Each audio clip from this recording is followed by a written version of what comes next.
Hello, everyone, and welcome. To the universe. Everyone's here, and everything is here. I hope so. If not, Be awkward. yeah. I'm Samuel. And I am Sam. We're both Sam. I have glasses. And I do not. He's got a nice beard, though. I do, and I have a hat. We are here today to talk about a thing that is in the universe. That thing is...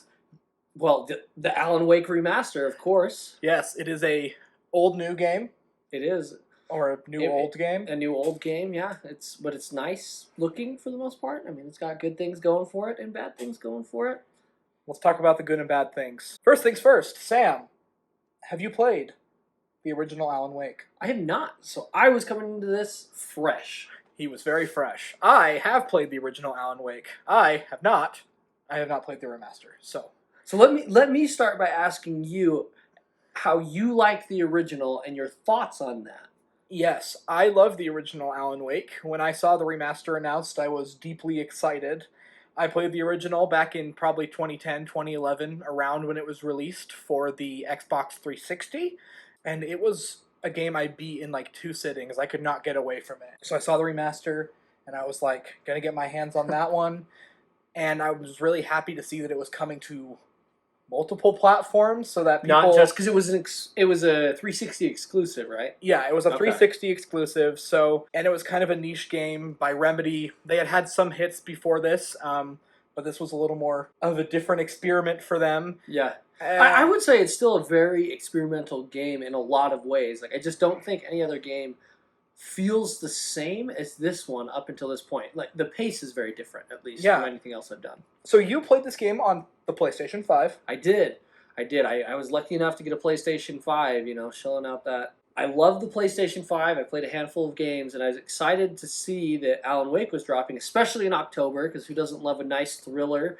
Spooky times. Spooky times, but not Spooky too scary, because times. I don't want to cry, not in front of my wife. How does Alan Wake run on the PlayStation 5? It runs smoothly enough, and it's fast load times, lots of good things like that.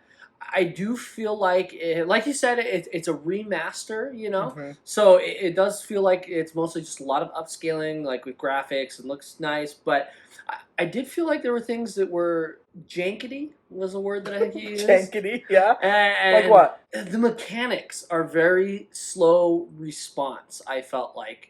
I mean, there were a lot of things that I'd want to do, so I don't know that a lot of people, so if you haven't played Alan Wake and you're thinking about it, basically what it is you hold a flashlight in one hand, and then you have a gun in the other. And with the flashlight, when you have whatever your villain is, your little monsters, you shine the flashlight at him to get this, like, shadow to go away. Once the shadow's gone away, you can shoot him and kill him. So that's kind of the basic, and you have multiple enemies that you're doing this with at the same time normally. And I just felt like the pace of enemies does not match the pace of your own abilities to get rid of these enemies. Sure, it's like it's overwhelming. And that may be what they're trying to do. There's multiple times, because they'll give you little tips, like lots of games do at the bottom, and it says, like, if you're overwhelmed, run away from enemies. But that's, again, another one of my issues, is the running mechanic is terrible. Bad sprinting. So what's so bad about the sprinting in this game? So they use the same sprint button as your dodge button. So you use the left bumper, right, to dodge. But, left bumper plus it says press a direction with your controller, right? So you just pick a direction, press it. But, I mean, what do you do when you're sprinting? You're pressing forward and holding L1. Same thing. So a lot of times they'll do this weird, like, duck dodge thing, and your stamina is terrible. So I don't know if they take into account when you're dodging. So if you dodge enough, all of a sudden you're running 10 feet, and then you're just, like, awkward jogging. Oh, no. For the rest of it. And those enemies can move pretty fast. They are fast. They're very fast. And it's not fun, because most of the time when you get dropped in, enemies come out of the woodwork, and they just are everywhere. They're not coming from any certain direction. They come behind you, in front of you, the side of you, out of the sky. Not quite, but it does feel like that sometimes. Not quite out of the sky. Well, actually, sometimes out of the skies, there's birds. There are birds that attack you? There are birds that attack you that come out of the sky, and somehow they flew up at me from underneath this, like, grate thing once, and I was like, you're not getting a crow through that grate, so I don't know what's going on. Unrealistic. That's not okay. One thing that I loved about this game when I first played it was the story and the characters and kind of the atmosphere. So overall, how did you get on with the story and the characters and just the general vibe of the game, like So how it feels? I think the story is really fun. I feel like it's based off of like a Stephen King novel that Sure. they have a movie with Johnny Depp in it or something. And anyways, I thought that's what it was kind of going to be, like a psychological thriller. And there were elements of that. I do love the backdrop of the game. A lot of like these shots where they'll pull out and you'll get to see this whole city, or you'll see the mountains or whatever it is. You're like, this is really pretty. I love this, like you said, spooky vibe that it has going for it. That's really nice. I do wish that it wasn't quite so linear, at least in the town, so you could get to experience Sure. this small, almost like Twin Peaks Yeah. vibe, you know? Definitely, it's got big Twin Peaks energy. Yeah. Okay. Well, I mean, good to know that hasn't changed very much. I do remember liking that, and I'm sure it just looks like it's nice and it's crispy. It looks really 4K. cool. You want to explore, you do. Yeah, and then it's like, but no. you can't. You can look, but don't touch. Okay, so there's some janky mechanics, but it's a good good story. Was there anything you felt that was like, were there things you were like wanting to happen, or that you felt were like missing from the game, that you maybe even you were like expecting and then just didn't happen?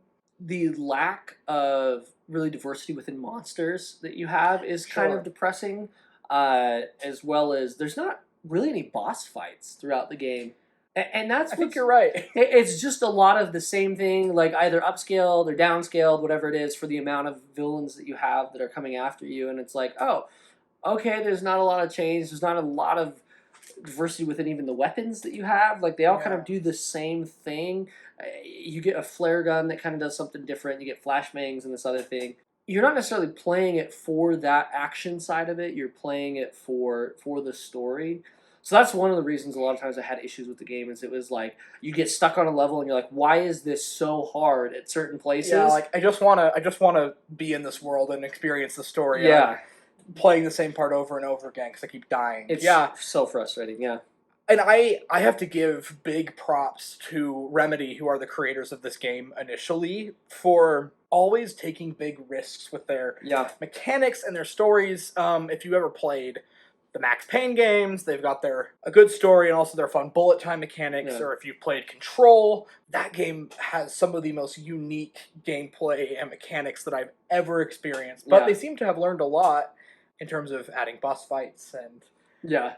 Hey everyone, editor Samuel here. In the original video, we said the game did not have difficulty settings, but it does. It comes with the same difficulty settings as the original Alan Wake. There is easy, normal, and nightmare. I believe they also offer voiceover and subtitles for the game, but once again, I will put some information down in the description where the publishers have answered some questions. There are also some great resources for checking the accessibility of the game. Let's go to the final verdict. If you could rate this game on a scale from 0 to 10, you can use decimal points if you want to for some reason. Where does it fall for you? I'll be generous and I'll give it a 6. Okay, a generous 6. Reason being, and I think for some people it may be higher, it may be lower. But for me, just the experience with the mechanics was so frustrating at times, and that I was physically upset at the game because I couldn't do what I wanted to do. You know, like I would try and run away from the monsters, like it recommends you to do, and you're out of stamina or you can't do these things. And like even if you weren't moving all that much before, somehow he didn't have any stamina. It was like the only time he couldn't run was when you needed to run. Sure. And I didn't like a lot of the way that you would have to aim, or when you try to do something, like if you'd shine the light at something to try and shoot, I don't know, like a canister to blow it up. If you accidentally pulled the trigger all the way in, you know, so it would focus the beam is what it's called, makes it brighter, it would find the nearest enemy. So if you're trying to shoot a canister that'll get lots of enemies, if you accidentally pull it all the way in, it pulls it off target. So those kind of mechanics just really, really brought it down for me. Okay, well, so maybe not full price for this one. Maybe wait for a sale. I Wait would- for it to come to Game Pass or something. Depending on how much you want to play it, that's what I would say. I mean, in some ways, you're getting, if you've never played it like I did, and I bought it for $30, you know, full new price, it's still half the price of any other game out there, so that may be worth it to you if you're really wanting to, but I would recommend waiting until it drops, you know, until it goes on sale if you're wishy-washy at all about it. Yeah, if you played it before, maybe wait for a sale, Yeah, and 100%. hopefully, like Control did, it'll come to Game Pass. Well, thank you Of for course. your review. I will probably end up, just because I'm such a big Alan Wake fan, I'll probably end up playing it, but there are a lot of games coming out in the next several months that I'm kind of saving up my pennies for. Oh So yeah. it'll have to wait probably, but thank you for your Of review, course. and we will bring more reviews to you guys. I play on the Series S, so I'll be trying to play Xbox exclusives and those types of things so I can bring some stuff to the table. And I've got the PS5, so I'm going to be trying to play as many PlayStation exclusives as I can for this next generation, as well as I'll probably go back and try some that I may have missed. Yeah. I have been Samuel, And I am Sam. and welcome to the universe.